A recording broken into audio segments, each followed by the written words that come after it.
esa cultura política con la que cargan los ciudadanos. Abundan las explicaciones de por qué somos así. La conquista, la colonia, la ausencia de una tradición liberal, el porfiriato, la vecindad con Estados Unidos, la desigualdad recalcitrante, el nacionalismo revolucionario, muchas de las ideas atávicas promovidas, aprendidas por los mexicanos.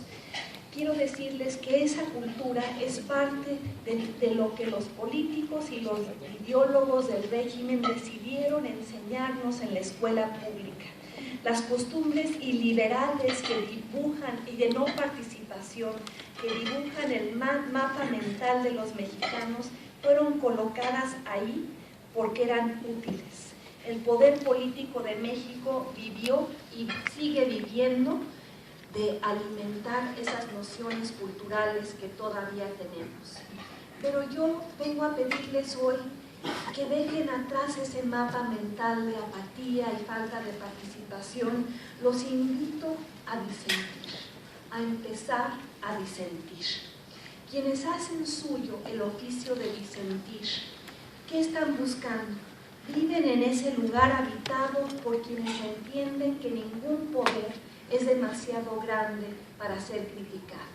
El oficio de ser incómodo no provee reconocimientos, ni premios, ni honores. La tarea que nos toca, que le toca al ciudadano crítico, precisamente es desenmascarar versiones alternativas, desenterrar lo olvidado. Es una tarea que implica estar parados siempre del lado de los que no tienen quien los represente. Y no por idealismo romántico, sino por el compromiso de formar parte del equipo de rescate de un país secuestrado por gobernadores venales y líderes sindicales corruptos y monopolistas rapaces. Porque imagínense qué pasaría si esta mañana, en lugar de estar aquí yo, estuviera Enrique Peña Nieto. ¿Cuál sería la reacción? La genuflexión, el halago, las mujeres sentadas aquí gritarían: Peña Nieto, bombón, te quiero en mi corazón. Se formaría una larga lista de personas anhelando tomarse la foto. Cuando lo que yo quisiera que hicieran es que se pararan y que preguntaran: ¿quién viene después del Bester Gordillo si el rasero debe ser parejo para todos los miembros del sindicalismo mexicano? Explíquenos por qué cuando usted fue gobernador ocupó el Estado en últimos lugares en los índices de transparencia mexicana. ¿Por qué en el Estado de México bajo su gobierno murieron más mujeres que en Ciudad Juárez?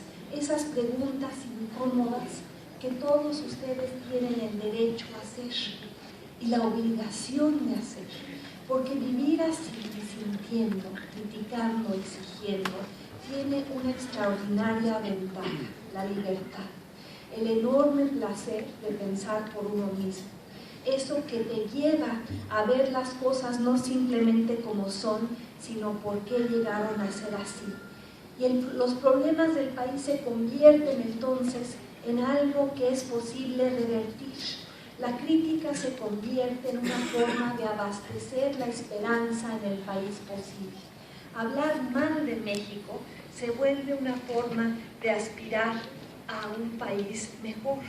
Y ante la lógica del conformismo, que se va a volver cada vez más arraigada en este sexenio, donde ya todos empiezan a jurarle lealtad al presidente por temor a ser el próximo o la próxima el Bester Gordillo, los invito a seguir hablando mal de México, a formar parte de los ciudadanos que se rehúsan a aceptar la lógica compartida del por lo menos la apresaron a ella, por lo menos no ocupamos el último lugar en las evaluaciones PISA de educación, por lo menos en el sexenio de Vicente Fox solo se robaron un Jeep rojo y una Homer, por lo menos no somos tan violentos como la ciudad de Nueva Orleans. Los invito a ejercer a cabalidad el oficio de la ciudadanía crítica, a ser los que permanentemente alzan un espejo para que el país pueda verse tal y como es.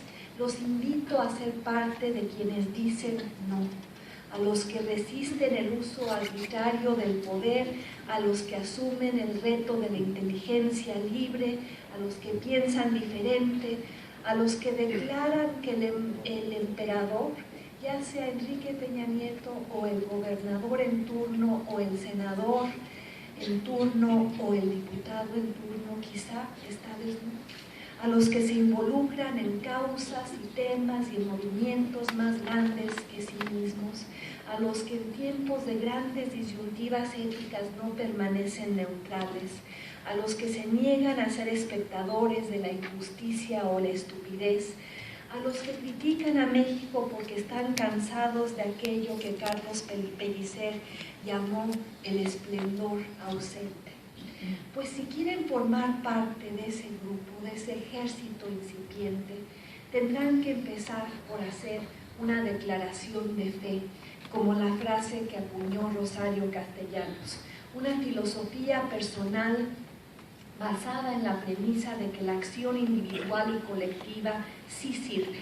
Una lista de reglas para ver y andar, vivir y cambiar, participar y no solo presenciar.